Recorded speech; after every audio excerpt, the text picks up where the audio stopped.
ग्रह क्या वाकई में हमारे जीवन को, हमारी लाइफ को डायरेक्टली इन्फ्लुएंस करते हैं? तो ग्रह जो इतनी बड़ी सेलेस्टियल बॉडीज हैं डेफिनेटली हमें प्रभावित कर रही हैं। बैलेंस कैसे करना है 9 ग्रहों को? हर एक की लाइफ में at one point of time 2 या 3 ग्रह ही खराब हो। सारे ग्रह सभी का खराब हो जाएं ऐसा नहीं। तो ये भाग्य के भरोसे जो लोग छोड़ देते हैं सारी चीजें, कर्म करना नहीं चाहते, उनके लिए आप क्या कहेंगे? कर्म जो नहीं करना चाहते उनके लिए कोई उपदेश नहीं है। क्यों? क्योंकि उन्हीं की बदौलत जो है वो टोटकों की दुकानें चल रही हैं। अंबानी के परिवार का कोई व्यक्ति पैदा हुआ, या मान लीजिए अंबानी पैदा हुआ और इसी दूसरी तरफ उसी हॉस्पिटल में उसी समय पर एक और बच्चा पैदा हुआ।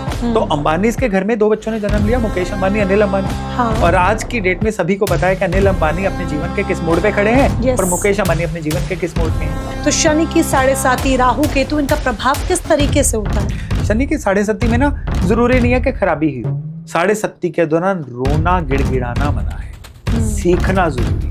हेलो नमस्कार, आप देख रहे हैं happy life with Yogesh Sharma और मैं हूं आपके साथ मोनिका ग्रोवर। यकीन मानिए ये पॉडकास्ट अगर आपने देख लिया ना, तो इसके बाद आपको किसी और चीज के बारे में सोचने की जरूरत नहीं और ना ही कुछ और देखने की जरूरत है। हाँ, और वीडियोस तो आपको देखनी ही है, बट यकीन मानिए जो कंटेंट आज हम आपको देने वाले हैं, जो बातें आज हम आपको समझाने वाले हैं, ये मान लीजिए गारंटी है एक मंच पर जीवन का सार आज आपको समझ में आएगा। क्योंकि बात होगी धर्म की, बात होगी कर्म की, बात होगी ग्रहों की, बात होगी राशियों की, यानी कि कुल मिलाकर सब कुछ आज इसी मंच पर आपको समझ में आएगा। सारे रहस्य, सारे राज आज यहीं पर खुलेंगे। तो देर किस बात की, स्वागत करते हैं डॉक्टर योगेश शर्मा का, astro and vastu expert. Welcome sir, नमस्कार। धन्यवाद, शुक्रिया सर। आज ये समझ लीजिए कि एक पॉडकास्ट में मैं चाहती हूँ कि हमारे व्यूअर्स को सब कुछ मिल जाए, सारा खजाना मिल जाए। तो ग्रहों से चले शुरुआत करते हैं। सबसे पहले ये बताइए, क्योंकि ग्रहों के नाम पर बहुत डराया जाता है, आपके जीवन में ये हो जाएगा, आपके जीवन में वो हो जाएगा। ग्रह क्या वाकई में हमारे जीवन को, हमारी लाइफ को डायरेक्टली इन्फ्लुएंस करते हैं? जी देखिए, सबसे पहली बात तो ये है कि यहाँ पे बात आती है बिलीवर नॉन बिलीवर की। जो नॉन बिलीवर है वो एक तर्क देते हैं कि ग्रह तो लाखों किलोमीटर दूर हैं, हजारों किलोमीटर दूर हैं, वो हमें कैसे प्रभावित कर सकते हैं, जबकि पूरा का पूरा यूनिवर्स एक दूसरे से प्रभावित हो रहा है। लॉ ऑफ सिंक्रोनिसिटी जो कहता है कि हम हर चीज, यहाँ पे जो इंडिविजुअल बैठे हुए हैं अपनी एनर्जी से एक दूसरे को प्रभावित कर रहे हैं। तो ग्रह जो इतनी बड़ी सेलेस्टियल बॉडीज हैं डेफिनेटली हमें प्रभावित कर रही हैं। उसमें से सबसे नियरेस्ट, सबसे छोटा प्लेनेट, हम एस्ट्रोलॉजी में सैटेलाइट को भी प्लेनेट मान रहे हैं, स्टार को भी प्लेनेट मान रहे हैं, सूर्य को भी हम प्लेनेट बोल रहे हैं और चंद्रमा को भी।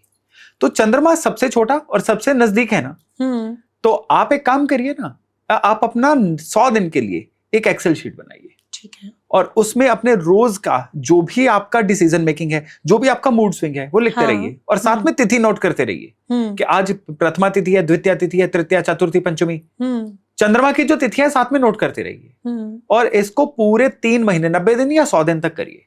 हैरान हो जाओगे आप देख के कि आपका एक पैटर्न निकल के सामने आ रहा है। पर्टिकुलर तिथियों पे आपका बिहेवियर पर्टिकुलर होता है और किसी और पर्टिकुलर तिथि पे आपका बिहेवियर एकदम से डिफरेंट होता है। That means mood swings? Mood swings तो बहुत छोटी बात है। आपकी डिसीजन मेकिंग, आपका गुस्सा, आपका स्नेह, आपकी रिस्क लेने की ताकत, आपकी डरने की आदत, ये सारे के सारे आपके राज खुद ही केवल चंद्रमा से डिकोड होने शुरू हो जाएंगे। और अभी बाकी 8 प्लैनेट तो बाकी हैं। तो कोई भी इंसान अगर कंसिस्टेंटली 100 दिन तक अपने लिए प्रैक्टिस कर लेता है तो उसको तुरंत समझ आ जाएगा कि प्लेनेट असर किस तरह से करते हैं। अरे चंद्रमा तो ज्वार भाटा ले आता है, चंद्रमा तो जो है वो कई तरह के हमारे जीवन में उतार चढ़ाव लेके आता है। अब आप एक चीज देखिए कि चंद्रमा को मन क्यों कहा जाता है, क्योंकि ये हमारे थॉट प्रोसेस को कंट्रोल करता है। तो आप सिर्फ अगर चंद्रमा को ही डिकोड कर लेना, आप अपने जीवन में 50% परेशानियों से बच सकते हैं। सर, क्या माइंड भी कंट्रोल करता है चंद्रमा? क्योंकि ये तो हम हमेशा से कहते हैं मन का कारक है, इमोशंस कंट्रोल करता है, गुस्सा, हमारा दुखी होना, खुश होना, सब कुछ। क्या हमारा माइंड भी कंट्रोल करता है? पहली बात तो यह है कि माइंड होता क्या है। माइंड होता क्या है, सबसे पहली बात कि हमारी जो 5 सेंसेस, टच, फील, सी, स्मेल, हेयर, जो 5 सेंसेस हैं वो जहां जिस जगह पे जाके टिकती हैं, उनका जो सेंट्रल प्रोसेसिंग यूनिट है, सीपीयू है, वो माइंड कहलाता है। दिल और दिमाग के बीच का जो ब्रिज होता है ना, वो माइंड कहलाता है और डायरेक्टली चंद्रमा इसको कंट्रोल करते हैं। और जब आप चंद्रमा को बूझना शुरू कर देते हैं, चंद्रमा को डिकोड करना शुरू कर देते हैं, तो आपको अपना पैटर्न समझ आना शुरू हो जाता है। आपको समझ आना शुरू हो जाता है किन दिनों में आप बहुत ज्यादा फिजूल खर्च हो जाते हैं जी। किन दिनों में आप एकदम से ट्रिगर होना शुरू हो जाते हैं। कौन से ऐसे दिन होते हैं जब बहुत आलस आ जाता है, कल पक्का वाला सिनेरियो आपके ऊपर हावी हो जाता है। कुछ ऐसे मोमेंट आपके लाइफ में आते हैं जिसमें आप छोटी छोटी बात पे झगड़ना शुरू कर देते हो, और कुछ ऐसे मोमेंट आते हैं आपका दिल करता है आपको अकेला छोड़ दिया जाए, बस रोने का दिल कर रहा है। हाँ, एक कोने में बस हम बैठ जाएं, कोई कुछ ना कहे। और कुछ एक ऐसे समय आता है जिसमें आप बहुत ज्यादा टाइम वेस्ट करना शुरू कर देते हो, और फिर आप ही वही होते हो। कुछ दिन ऐसे आते हैं कि आप इतने ज्यादा फ्यूल्ड होते हो, इतने ज्यादा एनर्जी मोड में होते हो कि सारे के सारे काम आज ही निपटा दो। तो ये सब आज कर दें हम। हाँ, और ये अभी अकेला चंद्रमा करवा रहा है। सर, स्लीप पैटर्न्स इफेक्ट करता है? डेफिनेटली चंद्रमा हमारे स्लीप पैटर्न्स को बहुत ही गहरे से इफेक्ट करता है। रैंडम आई मूवमेंट जिसको बोलते हैं, रैम, वो चंद्रमा के द्वारा कंट्रोल होती है। चंद्रमा जिनके सही नहीं होते, इंसोम्निया, रात को नींद ना आना, या नींद आए हुए भी प्रॉपर नींद ना ले पाना, माइंड का रेस्टफुल ना हो पाना, ये चंद्रमा की वजह से होता है। और जिनके चंद्रमा खराब होते हैं ना, चंद्रमा खराब डिप्रेशन क्यों देता है? सबसे पहला कारण यही होता है कि वो नींद प्रॉपर नहीं ले पाते, उनका माइंड जो है रिफ्रेश, रीसेट नहीं हो पाता, और उसकी वजह से धीरे धीरे माइंड क्लटर्ड होना शुरू हो जाता है। कोई भी कमरा क्लटर्ड होगा तो उस कमरे में खड़े होने की जगह होगी, नए विचार आएंगे ही नहीं। तो ये सारी की सारी चीजें अभी देखिए 9 ग्रहों की बात आपने शुरू की थी, हाँ। और अभी हम केवल चंद्रमा की बात कर रहे हैं, तो सोचिए बाकी प्लेनेट जो काफी बड़े हैं, काफी इफेक्टिव हैं, वो कितना असर डालते हो। तो सूर्य को अगर हम समझे, चले ये करीबी प्लैनेट्स हैं, अगर हम सूर्य को समझे, सूर्य कैसे डायरेक्टली इन्फ्लुएंस करता है? अब सूर्य देखिए, सूर्य जो है हेड ऑफ द फैमिली है। सूर्य हमारे बर्थ चार्ट में सबसे पहली बात है कि हमारी रिकॉग्निशन को करवाता है, शो करता है कि हमें समाज पहचानेगा कि नहीं, हम जो भी करेंगे उसका रिजल्ट मिलेगा कि नहीं। जिनके बर्थ चार्ट में सूर्य खराब होते हैं ना, वो आपको क्या कहते हुए पाए जाएंगे कि हम तो लोगों के लिए बहुत करते हैं, कोई हमारे लिए नहीं करता। ऑफिस में ऑफिस पॉलिटिक्स बहुत होती है, हमारे खिलाफ षड्यंत्र होते हैं, मुझे तो प्रमोशन ही नहीं मिली, सब कुछ मैंने किया फिर भी बॉस मुझे पहचानते नहीं है। क्या शिकायतें करना सूर्य का इन्फ्लुएंस करना, यानी कि हम शिकायतें कर रहे हैं, या फिर मेहनत का फल ना मिलना? ये सूर्य के खराब होने का सबसे पहला सिम्टम होता है, वो इंसान अदृश्य हो जाता है, सामने वाले के लिए एग्जिस्ट ही नहीं करता, दिखता ही नहीं है। वो मेहनत करता रहेगा, उसको प्रमोशन नहीं मिलेगी। खराब सूर्य वाले दुकान खोलेंगे, ग्राहक साथ वाली दुकान पे आ जाएगा, उनके पास नहीं आएगा। खराब सूर्य वाले लोग जो हैं, वो किसी भी डील में बैठेंगे, एक बात एंड तक पहुंच जाएगी तो वो फिर कहेंगे सोच के बताएंगे। ये खराब सूर्य वाले लोग हैं। और खराब सूर्य नेचर को किस तरह से इफेक्ट करता है, इंसान बहुत इगोइस्टिक हो जाता है, क्रोधी बहुत हो जाता है, उसको हमेशा लगता है कि मैं ही कंट्रोल करूं सारी चीजों को जी। वो जैसे सूर्य राजा होता है ना, हाँ। अच्छा राजा क्या करता है? अच्छा राजा प्रजा के लिए अपनी दिन रात एक कर देता है। खराब राजा क्या करता है? प्रजा की कॉस्ट पे अपने जीवन में लग्जरी ऐड करता है। तो यही अच्छे और बुरे सूर्य की निशानी होती है। जिनके सूर्य बहुत बलवान हो जाते हैं ना, सूर्य का कंट्रोल में रहना जरूरी होता है। बहुत बलवान सूर्य वालों की ना मैरिड लाइफ ठीक रहती है, ना उन लोगों की लाइफ में कोई भी रिश्ता जो है टिकता है। उसका कारण क्या है? सूर्य का तेज बहुत है। सूर्य की कथाओं में ही इसका सार छिपा हुआ है कि सूर्य की जो पत्नी थी, वो सूर्य के तेज की वजह से सूर्य को छोड़ के जंगलों में चली गई थी, जिनको मनाने के लिए सूर्य को वापस जाना पड़ा था, छाया। तो इस वजह से सूर्य के साथ जो ये कथाएं हैं ना, ये सारी सिंबॉलिक होती हैं। ये हमें बताती है कोई प्लेनेट असर किस तरह से कर रहा है। सूर्य हमारी कुंडली में जब सही होते हैं, अथॉरिटी देते हैं हमें, हम अपने काम में इतने मास्टर बन जाते हैं कि लोग हमारा लोहा मानते हैं। पर यानी कि ग्रह जो है वो ये फैक्ट है कि डायरेक्टली इन्फ्लुएंस कर रहे हैं, असर डाल रहे हैं पूरी तरह से। डर का बाजार बहुत गर्म रहता है, इन्हीं ग्रहों के नाम पर लोगों को डराया जाता है और उपायों के नाम पर बहुत कुछ बताया जाता है। तो कुल मिलाकर अगर हम ये समझे कि बैलेंस कैसे करना है 9 ग्रहों को, तो कैसे बैलेंस करें? देखिए 9 ग्रहों को इकट्ठे बैलेंस क्यों करना है? हर एक की लाइफ में at one point of time 2 या 3 ग्रह ही खराब होते हैं। सारे ग्रह सभी का खराब हो जाएं ऐसा नहीं होता है। किसी समय पे देखिए, हमेशा क्या आपकी जरूरतें सेम रहती? कभी इंसान को भोजन की जरूरत होती है, कभी धन की जरूरत होती है, कभी रिश्तों की जरूरत होती है और कभी स्नेह की जरूरत होती है। ठीक है, तो at one point of time जिस तरह से इंसान की कोई पर्टिकुलर एक प्रायोरिटी होती है ना, ठीक उसी तरह से इंसान के 1, 2 या मैक्सिमम 3 प्लेनेट ही खराब होते हैं। तो हर प्लेनेट को अपने अपने तरीके से सही भी किया जा सकता है, लेकिन उसके लिए इंसान के लिए जरूरी है वो पहचान ले कि अभी अगर उसकी लाइफ में कोई दिक्कत आ रही है, वो किस चीज की आ रही है। जैसे कि किसी इंसान के शनि जो हैं वो खराब होंगे तो वो इंसान जो है सोचेगा बहुत करेगा कुछ नहीं। शनि कर्म के देवता हैं, शनि अच्छे होते करवाते हैं, ऐसा इंसान पेंडिंग कुछ नहीं छोड़ता। अच्छा, शनि अच्छे होंगे तो काम करवाएंगे, शनि अगर अच्छे नहीं है तो आप सिर्फ सोचेंगे काम करेंगे नहीं। कल पक्का प्रोक्रास्टिनेशन, टालना, ये शनि के खराब होने की पहली निशानी। शनि के खराब होने की दूसरी निशानी लेजीनेस, वो भी टालने का ही एक पार्ट है। शनि के खराब होने की तीसरी जो सबसे बड़ी निशानी है ना, वो है कि ऐसा इंसान ना हमेशा दरिद्र सोच का मालिक रहता है। दरिद्र होना एक चीज है, दरिद्र सोच होना दूसरी चीज है। दरिद्र होना हमारे हाथ में नहीं है, लेकिन दरिद्र सोच को सही करना हमारे हाथ में है। यानी जिनके शनि खराब होते हैं ना, उनके पास पैसा भी होगा ना, संसाधन भी होंगे, वो उनको यूज नहीं कर पाएंगे।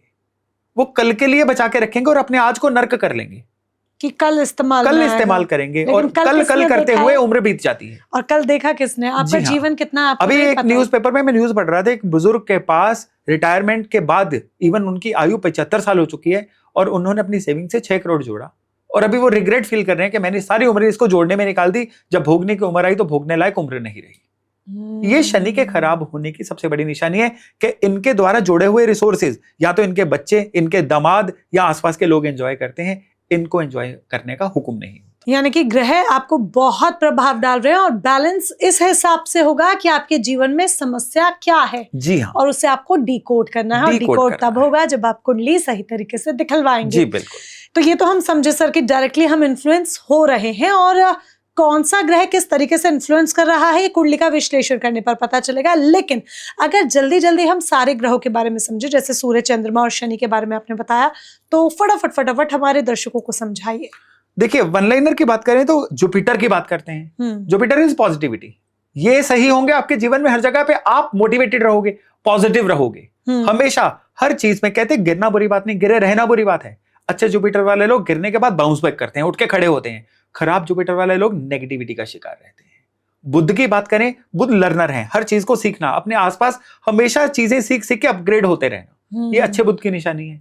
खराब बुध वाले जो लोग हैं, क्या फायदा, निराशा के शिकार, काम नहीं करना शनि का पाठ है। खराब बुध वाले लोग सीखते नहीं है, वो दोबारा एक ही गलती को दोबारा करेंगे। एक बार की गई गलती होती है, बार बार किया गया क्राइम हो जाता है। खराब बुध वाले लोग जो है एक ही गलती को रिपीट करते हैं, वो अपने पास्ट से नहीं सीखते हैं, सिखाने से नहीं सीखते हैं। खराब बुध वाले स्टूडेंट्स जो होते हैं ना, कक्षा में वो क्या करते हैं, कहते हैं there is a lot of difference between hearing and listening. वो केवल उनके कानों में आवाज जाती है, वो उसको प्रोसेस नहीं कर पाते। ये बुध के खराब होने की निशानी होती है। जितनी बार मर्जी उनको बोल दो, उन्होंने सीखना नहीं है, करना वही है जो उनका मन करता है। और खराब बुध वाले लोग ही खराब आदतों का शिकार होते हैं। कहते हैं इंसान अपनी आदतों से पहचाना जाता है, और जो बुध खराब वाले लोग हैं उनके आदतों से आप बता दोगे कि इनके बुध खराब है। या वो टाइम वेस्ट का शिकार करेंगे, स्क्रीन टाइम उनका बड़ा होगा, नशों का शिकार हो जाएंगे, खराब संगत का शिकार हो जाएंगे, या हमेशा उन लोगों से घिरे रहेंगे जो बैड कंपनी कहलाते हैं, और उसकी वजह से अपने जीवन में प्रोडक्टिविटी का लॉस कर देंगे। ये बुध के खराब होने की सबसे बड़ी निशानी है। और मंगल जिम्मेदारी लेना सिखाते हैं। अच्छे मंगल, आपने अपने घर में या अपने सर्कल में कई लोग देखे होंगे जो कहते हैं हर चीज मेरी जिम्मेदारी है, और उन्हीं को सारे काम बोले जाते हैं। और कुछ ऐसे लोग होते हैं जिनको कोई भी काम बोल दो वो सामने वाले को डेलीगेट कर देते हैं, या काम कहने के समय पे वो बचते फिरते हैं। ये खराब मंगल वाले लोग होते हैं। अच्छा मंगल हमेशा इंसान जो है अपने काम को शुरू करेगा और अंत तक लेके जाएगा, लेकिन खराब मंगल वाला फ्लक्चुएटिंग रहेगा, शुरू तो कर देगा, काम को खत्म नहीं कर पाएगा। वो आज जिम ज्वाइन कर लेंगे, 3 दिन बाद जिम जाना छोड़ देंगे। आज एक हैबिट पैटर्न शुरू करेंगे, 4 दिन बाद उनकी कौन सी हैबिट, कहां की हैबिट। यानी वो किसी भी चीज को कंसिस्टेंसी से नहीं कर पाते। कंसिस्टेंसी रखना अच्छा मंगल, कंसिस्टेंसी ना रखना खराब मंगल। और शुक्र की बात करें तो शुक्र को लोग केवल प्यार मोहब्बत के लिए देखते हैं। शुक्र का वन लाइनर है जीवन में क्वालिटी लेके आना। कोई भी इनकम के साधन हो, अगर आपके जीवन में क्वालिटी है, ये क्वालिटी हर जगह पे दिखेगी। आपके खाने से लेके पहनने तक, आपकी आउटलुक से लेके, तब भी जब कोई आपको नहीं देख रहा है, हर जगह पे क्वालिटी रखना, बैलेंस रखना, ये शुक्र का काम है। कई लोग हैं जो इवन तैयार होके सोने के समय भी अच्छे कपड़े पहन के सोते हैं। हाँ, और कुछ लोग हैं घर आके इतना उजड़ा चमन बन जाते हैं, तो उनको देख के पता चल जाता है कि इनके शुक्र खराब। तो अच्छे शुक्र वाले लोग जीवन में काम करने की क्वालिटी तो कर लेंगे, उनके रहने सहने से भी उनकी क्वालिटी का पता चलता है कि वो किस तरीके से रहते हैं, कितने साफ सुथरे हैं, या कैसे अपने आप को मेंटेन कर रहे हैं। ये शुक्र डिसाइड करता है। अच्छा राहु क्रिएटिव, खराब राहु षड्यंत्रकारी। अच्छा केतु जो है लेट गो सिखाता है, और खराब केतु जो है वो गैर जरूरी चीजों पे स्पेंडिंग सिखाता है, बिना सोचे किए जाने वाले काम सिखाता है। यानी जरूरी नहीं है कि राहु केतु खराब ही हो, वो अच्छा भी करेगा। हर प्लेनेट अच्छा है, हर प्लेनेट खराब है। कई बार केवल बृहस्पति की वजह से लोगों को जेल हो जाती है, और कई बार राहु जमानत करवा देता है। ये किताबी बातें हैं कि राहु शनि केतु हमेशा खराब हैं, हाँ। गुरु बुध शुक्र हमेशा अच्छे हैं। बिल्कुल नहीं, बिल्कुल नहीं। शुक्र की दशा में बड़े लोग जो हैं उनको धक्के खाते हुए देखा है, और केतु की दशा में कई लोगों का जीवन का गोल्डन टाइम आते हुए देखा है। ये डिपेंड करता है कि किसी की प्लेसमेंट क्या है, और क्या वो उस समय पे उन प्लेनेट के अनुरूप चल रहा है। प्लेनेट सिर्फ इतना इशारा देते हैं कि आपके किसी प्रारब्ध की वजह से इस समय में आपकी लाइफ में हम आए हैं, हमारे अकॉर्डिंग चलोगे तो चीजें अच्छी रहेंगी, नहीं चलोगे तो पेंडिंग कर्मास भुगतने पड़ेंगे। ये तो चलिए ग्रहों की बात हो गई। ग्रहों से भाग्य पर आ जाते हैं, क्योंकि ये हम समझ गए कि ग्रह इफेक्ट कर रहे हैं हमारी लाइफ को डायरेक्टली इनडायरेक्टली, हर तरीके से हर ग्रह। लेकिन कुछ लोग ऐसे होते हैं वो कुछ करना ही नहीं चाहते, वो कहते हैं भाग्य में होगा, किस्मत में होगा, मिल जाएगा, किस्मत के भरोसे छोड़ देते हैं। तो ये भाग्य के भरोसे जो लोग छोड़ देते हैं सारी चीजें, कर्म करना नहीं चाहते, उनके लिए आप क्या कहेंगे? देखिए, कर्म जो नहीं करना चाहते उनके लिए कोई उपदेश नहीं है। क्यों? क्योंकि उन्हीं की बदौलत जो है वो टोटकों की दुकानें चल रही हैं। तो कर्म का तो कोई हल है नहीं, कर्म करना पड़ेगा। कर्म के बिना आप अगर किस्मत पे यकीन कर रहे हो तो फिर आप किसी ना किसी मृग तृष्णा में हो, किसी इल्यूजन में जी रहे हो। किस्मत वर्ड को बोलें तो किस्मत वर्ड के अंदर ही इसका राज छिपा हुआ है कि जीवन में कौन सी चीजें नहीं करनी। किस्मत का जो एंड वाले दो वर्ड है मत है, मत। इसको आप किसी भी तरह से लेके चलिए कि कौन सी चीजें हमें जीवन में नहीं करनी है ताकि आपके जीवन में भाग्य का साथ मिले। यानी आपको अपने जीवन में डूज एंड डोंट्स को पहचानना है, तभी किस्मत वाले कहलाओगे। कि कौन सी चीजें मत करो, तभी किस्मत बनेगी। आप अपने जीवन में अगर प्रॉपर चीजों को बाइफरकेट करके रखोगे ना कि कौन सी चीजें, यानी बहुत सारे लोग हैं जो अपने जीवन में सिर्फ आज की चिंता में जी रहे हैं। वो आपको मैं कैटेगरी बता देता हूं, जो आज की चिंता में जीता है वो मजदूर कहलाता है। जो महीने की चिंता में जीता है वो नौकरी पेशा कहलाता है, और जो अगले 5-10 साल का विजन लेके चलता है वो एंटरप्रेन्योर कहलाता है। वो असल में एक मालिक मटेरियल होता है। जो नौकरी में रह के भी 5-10 साल का विजन रखते हैं ना, वो जीवन में बहुत आगे निकलते हैं। मैं नौकरी करने को यहाँ खराब नहीं कर रहा हूँ, मजदूरी कहने को खराब नहीं कह रहा हूँ, मैं सिर्फ माइंड सेट की बात बता रहा हूँ। हाँ। कि आपका माइंड सेट क्या है और अपनी लाइफ को लेकर आपका क्या विजन है। आपने कहीं कुंडली दिखा ली, आपको पता चल गया 20 साल की शुक्र की दशा आ रही है, अब तो मौज ही मौज होगी, अब तो जीवन में बस धन ही धन बरसेगा। पंडित जी ने कह दिया 5 साल बाद मेरा खुद का घर है। तो बैठे हैं। तो बैठे हैं। अरे घर कहां से आएगा? पैसे खर्च करने से आएगा। खर्च कहां से करोगे? कमा के करोगे। कमाने के लिए आपके पास ब्लूप्रिंट क्या है, रोड मैप क्या है? आज जो कर रहे हो, कहते हैं आप जो करते आ रहे थे वही करते रहेंगे, तो आपको वही मिलेगा जो मिलता आ रहा था।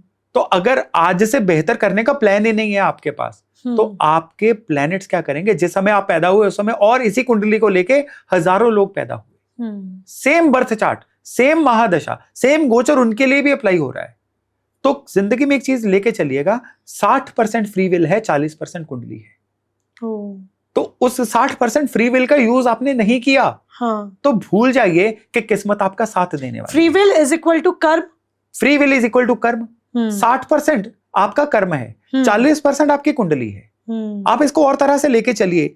सपोज करिए, चलिए मैंने आपकी बात मान ली सर, अब इसमें भाग्य को भी मैं ऐड करूंगी। क्योंकि ये बहस बहुत होती है कि भाग्य बड़ा या कर्म बड़ा। तो भाग्य बड़ा है या कर्म बड़ा है? क्योंकि हम ये तो आप कह रहे free will is equal to karma, पर बड़ा क्या है?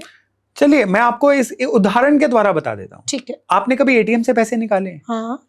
एटीएम में कभी आप 99 रुपए डाल के देखिएगा, क्या वो निकाल के देगी? नहीं। आपकी बात मान ली 99% कर्म, 99% किस्मत है। चलिए मैं नहीं कहता हूं, मैं ये कह देता हूं 99% किस्मत है। आपके खाते में 99 रुपए हैं, आपको एज ए किस्मत मिल गए। अब अपने कर्म का जब तक 1 रुपए ऐड नहीं करोगे 100 रुपए नहीं निकलेंगे। यस, यानी कर्म करना बहुत जरूरी है। करना ही पड़ेगा, करना ही पड़ेगा। असल में तो ये जो नंबर है वो है 60% आपका कर्म है। तो तभी जब एस्ट्रोलॉजी का 31 साल पहले मैंने पहला लेसन पढ़ा था ना, तो ये कहा गया था हमें कि सिद्ध पुरुषों की, योगियों की कुंडली मत देखना, वो अपनी योग शक्ति से अपने ग्रहों को पलट देते हैं और तुम गलत साबित हो जाते हो। यहाँ पे सिद्ध पुरुष कौन है? वो नहीं जो केवल कमंडल लेके कोई साधना कर रहे हैं। सिद्ध पुरुष वो है जिसने अपने किसी एक काम में बार बार उस काम को करके एक्सपर्टीज ले ली है, अथॉरिटी बन चुका है वो अपने काम में, वो इतनी अथॉरिटी बन चुका है, वो अपने ग्रहों को पलटने की क्षमता रख रहा है। किस्मत काम करेगी, किस्मत काम करेगी तो उसकी यात्रा थोड़ी आसान हो जाएगी, बस इतना ही है। लेकिन उसके कर्म को कोई नकार नहीं सकता है, कर्म से बड़ा कुछ भी नहीं हाँ, है। तभी शनि ग्रह का महत्व सबसे ज्यादा है, कर्म का देवता। अब ये भाग्य हो गया, कर्म हो गया, अब इसमें ग्रह किस पोजीशन पर आ रहे हैं हमारी लाइफ में? देखिए, आप इसको कुंडली को 3 लेवल पे लेके चलिए, ठीक है, कि जो कुंडली के भाव होते हैं ना, पहला भाव लग्न भाव, धन भाव, कर्म भाव, ये आपकी कुंडली का प्ले ग्राउंड है।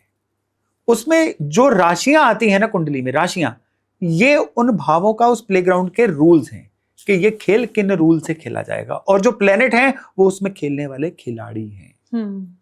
तो तीनों चीजें जरूरी हैं, किस ग्राउंड पे खेलना है, किन रूल के अंडर खेलना है, और किस खिलाड़ी ने खेलना है। क्या ये ग्राउंड ही एक व्यक्ति की पूरी लाइफ डिसाइड करता है? मान लीजिए एक ही समय पर 2 लोग पैदा हुए, अंबानी के परिवार का कोई व्यक्ति पैदा हुआ, या मान लीजिए अंबानी पैदा हुआ और इसी दूसरी तरफ उसी हॉस्पिटल में उसी समय पर एक और बच्चा पैदा हुआ, तो दोनों अगर सेम टाइम पर पैदा हो रहे हैं तो क्या उन दोनों का लाइफ टोटली डिफरेंट तो है, वो हम देख रहे हैं, पर वो किस बेसिस की वजह से, किस बिहाव की वजह से डिफरेंट है? वो उस बिहाव की वजह से डिफरेंट है कि जिन पेरेंट्स के घर में जन्म लिया।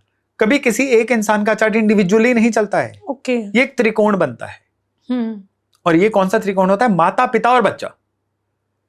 किसी आत्मा ने किसी घर में किसी पर्पस से ही जन्म लिया होता है, एक मिशन के लिए। हाँ, तभी तो इतनी सारी कुंडली एक जैसी होती है, उनमें से कोई एक इंसान ग्रो कर जाता है और दूसरा कम ग्रोथ लेता है। हाँ, देखिए, जिस समय पे किसी एक मिलियनेयर के घर में बच्चा पैदा हुआ, सेम समय पे सेम जगह पे किसी गरीब के घर में भी बच्चा पैदा हुआ ना, दोनों का बेसिक फेट सेम रहेगा। लेकिन ओवरऑल लाइफ में जो राजयोग है वो उन माता पिता के घर होने की वजह से हुआ है उसका। लेकिन कुछ बच्चे ऐसे भी होते हैं, माता पिता बहुत गरीब होते हैं, बच्चे का जन्म होता है, उसके बाद वो अमीर हो जाते हैं। वही तो त्रिकोण होता है ना, उसी त्रिकोण की बात कर रहा हूं। तो वो बच्चा अपनी किस्मत लेकर आया, वो बच्चा अपनी किस्मत लेके आया है, या उन माता पिता के कर्म उस बच्चे के थ्रू खुलने थे, उनके चार्ट में लिखा हुआ है। तो जब तक इस त्रिकोण को देख के पूरा नहीं किया जाता ना, किसी भी चीज को डिकोड प्रॉपरली नहीं किया जा सकता। आपने अंबानी इसकी बात की, तो अंबानी के घर में 2 बच्चों ने जन्म लिया, मुकेश अंबानी, अनिल अंबानी। हाँ। और आज की डेट में सभी को पता है कि अनिल अंबानी अपने जीवन के किस मोड़ पे खड़े हैं, yes. और मुकेश अंबानी अपने जीवन के किस मोड़ पे हैं। yes. सेम घर, सेम रिसोर्सेज, सेम माता पिता, हाँ। सेम शिक्षा, सेम वैल्यू सिस्टम, लेकिन कर्म अपने अपने लेके पैदा हुए। हाँ। कर्म से बड़ा कुछ नहीं, कर्म से बड़ा कुछ नहीं है। आप 2 अगर सगे 2 ट्विंस भी हैं, चाहे वो भाई है चाहे बहन है, 2 ट्विंस भी हैं, स्टिल दोनों की लाइफ डिफरेंट है। ट्विंस की लाइफ डिफरेंट है, लेकिन ट्विंस की लाइफ के जो ब्रॉडर पैटर्न है ना, उनमें बड़ी सिमिलरिटी देखी जाती है। लाइक जैसे कि लाइफ के ब्रॉडर पैटर्न को 5-5 साल के हम हिस्सों में बांटे, तो जैसे कि एजुकेशन में उनका इंटरेस्ट, या कह लीजिए उनकी लाइफ के उतार चढ़ाव, वो एक सटल लेवल पे, बड़े लेवल पे सेम रहेंगे। लेकिन जितना इंडिविजुअली जाते जाएंगे ना, एक ट्विन से दूसरे ट्विन में 2 से 5 मिनट का फर्क तो होता है। हाँ। चाहे वो सिजेरियन भी हो, नॉर्मल होंगे तो इससे भी ज्यादा फर्क होता है। तो उसी के अंदर नवाज कुंडली या नक्षत्रों के चरण चेंज हो जाते हैं, और उसकी वजह से उनके जीवन के जो गाथा है ना, जो माइक्रो लेवल पे होती है, उसमें काफी डिफरेंस आ जाता है। और फिर आगे जाके जब उनकी लाइफ और ग्रो करती है, जीवन साथी का आना, उनके अपने बच्चों का आना, वो भी उनकी जीवन यात्रा में बदलाव लेके आता है। तो ऐसे लाइफ धीरे धीरे चेंज होती है, यानी कि हर एक चीज इम्पोर्टेंट है। जी बिल्कुल। और बात फिर से शुरू पे आ गई, हाँ, कि हमारे अगर आसपास के लोग हमें प्रभावित करें तो ग्रह क्यों नहीं करेंगे। हाँ, अब इसमें राशियां भी ले आते हैं। हाँ जी बिल्कुल। अब राशियां कैसे इफेक्ट कर रही हैं, क्योंकि 12 राशियां हैं और 12 राशि के लोग अलग अलग प्रकार के होते हैं। ये भी हम देखते हैं कि मेष राशि के जो व्यक्तित्व है उसका अलग तरीके का है, धनु का अलग तरीके के व्यक्तित्व। देखिए, वो जो मेष राशि धनु राशि के व्यक्तित्व वाली बात होती है, वो हाँ, राशिफल या कॉफी टेबल डिस्कशन के लिए अच्छी है। ओके। लेकिन राशियां अपने आप में इनकी बहुत डिफरेंट वैल्यू, और बहुत ही आपको हटके चीज आज बताने जा रहा हूँ। राशियां, मैंने जैसे बोला कि इस प्लेग्राउंड के रूल है। राशि वर्ड का मतलब क्या है? जैसे आपके पास पैसे हो, हम कहते हैं आपके पास कितनी धन राशि है। राशि का मतलब होता है कलेक्शन ऑफ समथिंग। तो यहाँ पे ये किस चीज की कलेक्शन बता रहे हैं? कॉन्स्टेलेशंस की, नक्षत्रों की। यानी किसी एक राशि में हमेशा जो 2.25 नक्षत्र होते हैं ना, उनकी कलेक्शन को ही राशि बोला जाता है। हर राशि का अपना अपना एट्रीब्यूट है। और ये राशि का ये मतलब नहीं है कि आपके चंद्रमा जिस राशि में होंगे सिर्फ वही राशि मैटर कर रही है। आपकी कुंडली में 12 की 12 राशि अपनी अपनी जगह पे रोल प्ले कर रही हैं। कैसे? जैसे मेष राशि का क्या एट्रीब्यूट है? कुछ नया शुरू करना। मेष राशि का एट्रीब्यूट होता है कि जीवन में वो इग्निशन स्पार्क जो आपको सोए से उठा दे। तो आपकी कुंडली में मेष राशि जहां पे भी होगी, आपके जीवन में वो नई शुरुआत वाला भाव होगा। कैसे? जैसे सपोज करिए कि किसी की मेष राशि कुंडली में, उसकी जन्म राशि की बात नहीं कर रहा हूं, मेष राशि जहां पे बर्थ चार्ट में 1 नंबर लिखा हुआ है, सपोज करिए कि कर्म के, आपके करियर के भाव में मेष राशि आ गई, तो ऐसे इंसान में करियर में कुछ ना कुछ ऐसा नयापन दिखेगा जो उसके पिछले फैमिली ट्रेडिशन से अलग होगा। वो अपने करियर में कुछ ऐसा नयापन लेके आएगा या कुछ ऐसा नया काम करेगा जो पहले किसी ने नहीं किया था। या उसकी मेष राशि अगर उसके धन स्थान पे आ गई, वो पैसे कमाने, अपनी अर्निंग कैपेसिटी में कुछ ऐसा नयापन लेके आएगा जो पहले कोई नहीं लेके आया था। शुरुआत। वृष राशि की बात करें, यही वन लाइनर ही दूंगा, नहीं तो लेंथ जो है ज्यादा हो जाएगी। वृष राशि आपके रिसोर्सेज हैं। वृष राशि आपके लिए वो एनर्जी है जिसको आप शो करना चाहते हो, ये मेरे पास है। तो कुंडली में जहां पे वृष राशि होगी ना, इंसान उस चीज को शो करेगा। सपोज करिए किसी की वृष राशि जो है संतान के भाव में आ गई, तो ऐसा इंसान अपनी संतान के बखान करेगा बढ़ा चढ़ा के। आपने कई लोग देखे होंगे, वो सिर्फ और सिर्फ जहां मिलेंगे अपने बच्चों के बारे में बातें करते हैं, मेरे बच्चे ने ये कर लिया, मेरे बच्चे ने वो कर लिया। या टॉरस सपोज करिए कि उनके 11th हाउस में आ गई। 11th हाउस किस चीज का है? प्रॉफिट्स का। तो हमारी इनकम तो उस सोर्स से भी आती है, हमारी रेंटल इनकम भी आती है, कमाने के तरीके इन लोगों से पूछ लो। इस तरह से राशियां असर करती हैं। मिथुन जो है, ये जहां पे मिथुन राशि होगी, आप उस चीज के बारे में तो बस डिसीजन ले लोगे, किसी से कुछ सुनना भी पसंद नहीं करोगे। जहां पे आपकी कर्क राशि आएगी, वो याद रखिएगा, वो जीवन में जहां पे कर्क राशि होगी, उस भाव के प्रति आपके जीवन में कोई बहुत बड़ा टर्न अराउंड आएगा 180 डिग्री का। क्या इसीलिए कर्क राशि को उच्च जगह कहा जाता है? नहीं, वो सिर्फ जुपिटर के लिए उच्च जगह, वो सिर्फ जुपिटर के लिए है। जहां पे सिंह राशि होगी, आपके जीवन में आपका नेम एंड फेम उस घर से आएगा। ओके। आपके कुंडली में पहचान लीजिए सिंह राशि कहां पे है। सपोज करिए अगर आपकी सिंह राशि 2nd हाउस में है, तो परिवार की वजह से नेम एंड फेम आना है। अगर आपकी सिंह राशि 9th हाउस में है, तो किसी धर्म कर्म की वजह से या अपने फादर की वजह से आपको नेम एंड फेम मिलेगा। तो जहां सिंह राशि है, आपकी रिकॉग्निशन वहां से आनी है।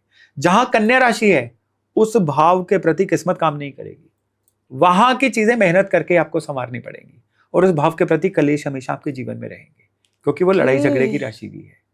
आपके जन्म कुंडली में जहां पे तुला राशि है, सारी जिंदगी उस जगह का बैलेंस बनाने में निकल जाएगी। और जहां पे आपके कुंडली में वृश्चिक राशि है, आप एक चीज नोट करिएगा, वहां पे इंसान मर के जिंदा होता है। मर के जिंदा होने का मतलब है नया जन्म लेता है, ट्रांसफॉर्म होता है। जहां पे वृश्चिक राशि होती है, कारोबार के घर में आ जाएगी, उसका कारोबार चेंज हो जाएगा।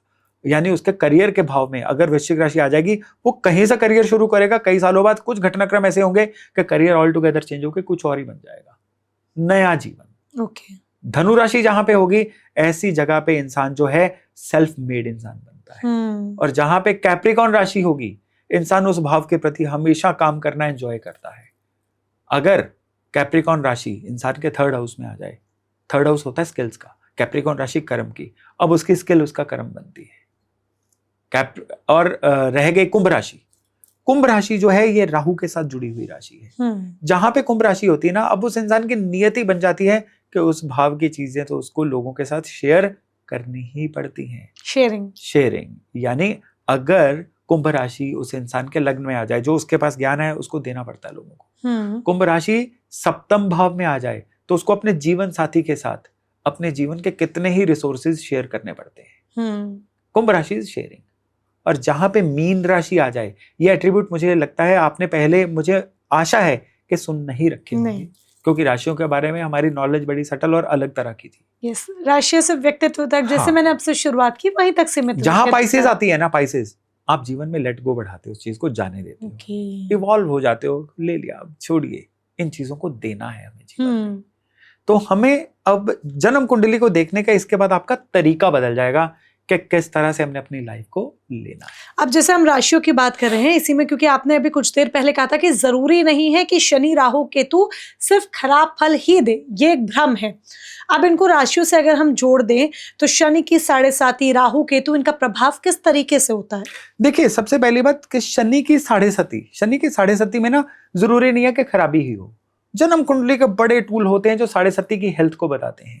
जैसे कि 7.5 के समय पे इंसान की दशा अंतरदशा कौन सी चल रही है, ये बताएगी कि साढ़े सती आपको क्या प्रभाव देगी। साढ़े सती एब्सोल्यूट में कोई असर नहीं देती है, यानी आप इसको एक पॉइंटर लेके चलिए, दशांतर दशा जिस चीज की होगी साढ़े सती उसके अकॉर्डिंग फल देगी।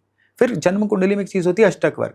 अष्टक वर्ग बता देता है कि साढ़े सती की हेल्थ कैसी होगी, उसको आप साढ़े सती का एक हेल्थ मीटर कह सकते हो। तो मैं अगर आउट ऑफ 10 बोलूं, आउट ऑफ 10 6 लोगों के लिए साढ़े सती चैलेंजिंग होती है, 4 लोगों के लिए साढ़े सती ब्लिसफुल होती है। ये जनरल पब्लिक के लिए एक एवरेज रहती है। तो साढ़े सती जब भी हो, आप एक चीज तो सभी के लिए कॉमन मान के चलिए कि अब काम कारोबार में आपको चैलेंजेस आएंगे। उन चैलेंजेस को हंस के आपने एक्सेप्ट कर लिया तो आप इसमें से इवॉल्व होके कहीं बेहतर ह्यूमन बीइंग बनने जा रहे हो। साढ़े सती के दौरान रोना गिड़गिड़ाना मना है, सीखना जरूरी है। सीखते रहोगे तो ये साढ़े सती बहुत आगे ले जाएगी। लेकिन जो साढ़े सती के दौरान मैनिपुलेशंस करेंगे उनको साढ़े सती में परेशान होना लाजमी है। परेशानी की जब बात आई है तो ग्रहण के बारे में भी बात कर लेते हैं, क्योंकि खगोलीय घटना होती है और साल में 3 से 4 बार सूर्य ग्रहण, चंद्र ग्रहण हम ये देखते हैं कि 2-2 बार ऑलमोस्ट आ ही जाता है। बीते समय भी निकला, लोग थोड़ा डर भी जाते हैं, अलग अलग तरीके के उपाय करना शुरू कर देते हैं। तो इन शॉर्ट हमारे व्यूअर्स को ये भी क्लैरिफाई कीजिए कि क्या वाकई में इनसे डरने की जरूरत है? जी देखिए, डर वहां लगता है जहां पे नॉलेज ना हो। आप कहीं पे भी जो अनजान जगह पे अंधेरे में हो गए तो आपको डर लगेगा, और जब आप अपने घर में अंधेरे में हो गए तो आपको डर नहीं लगेगा, क्योंकि आपको पता है स्विच कहां पे है, दरवाजे कहां पे हैं। तो knowledge is the key to fair. तो ग्रहण जो होते हैं ये डिटॉक्सिफिकेशन का टाइम होता है, ये आत्म मंथन का टाइम होता है, डीक्लटर का टाइम होता है। जब भी ग्रहण आए, ग्रहण के समय में ये गोल्डन अपॉर्चुनिटी होती है कि आप अपने ईष्ट से जुड़े। तब जो यूनिवर्स का नाद होता है ना, वहां पे एक, क्योंकि जो लुमिनरीज होते हैं ना, ये उस समय में राहु केतु के इन्फ्लुएंस में आए होते हैं। ये एक उस तरह का समय होता है कि इस समय में आप 10 मिनट की भी साधना कर लेना, अपने इष्ट का ही जप कर लें, कुछ नहीं तो राम नाम ही जप लें, तो आपका कनेक्ट बनना शुरू हो जाता है। और बहुत सारे लोग कहते हैं समय में खाना पीना नहीं चाहिए। इसके पीछे देखिए, सबसे पहली बात जो है कि खाना पीना इस समय में पॉइजनस नहीं होता है, उसको भूल जाइए। सिर्फ इतना होता है कि ग्रहण के समय खाना या पूजा भक्ति दोनों में से एक चीज को चूज करना होता है आपने। सिर्फ ये है, खाएंगे पिएंगे तो खाना पीना क्या करता है, बॉडी के सिस्टम को डाइजेशन की तरफ लेके जाता है। और उस समय पे फिर आप कनेक्ट नहीं कर सकते। और ग्रहण समय का मेन पर्पस होता है कि आप उन यूनिवर्सल फोर्सेस से कनेक्ट करें जिनको हम ईश्वर कहते हैं। इसीलिए लोग व्रत उपवास रखते हैं। जी हाँ, इसीलिए व्रत उपवास पूजा विधि होती है। इसीलिए वर्जित किया गया है कि इस समय में खाने की तरफ ध्यान मत दीजिए। खाने के लिए बाकी सारा दिन या जिंदगी पड़ी हुई है। उस समय में खाने से हट के आप केवल और केवल डिवाइन से कनेक्ट करने का सोचिए। इसमें ये भूल जाइए, ग्रहण के दौरान खा भी लेंगे तो कोई दिक्कत नहीं, सारी दुनिया खाती है, कोई बीमार नहीं होता है। इसको देखिए, जितना हम डर या वहम की तरफ लेके जाएंगे ना, वो चीजों का कॉन्सेप्ट बदल जाता है। इस कॉन्सेप्ट को पकड़िए कि उस समय यूनिवर्स का जो भी वाइब्रेशंस होती है ना, ये डिवाइन से कनेक्ट करने के लिए बड़ी आसान होती है।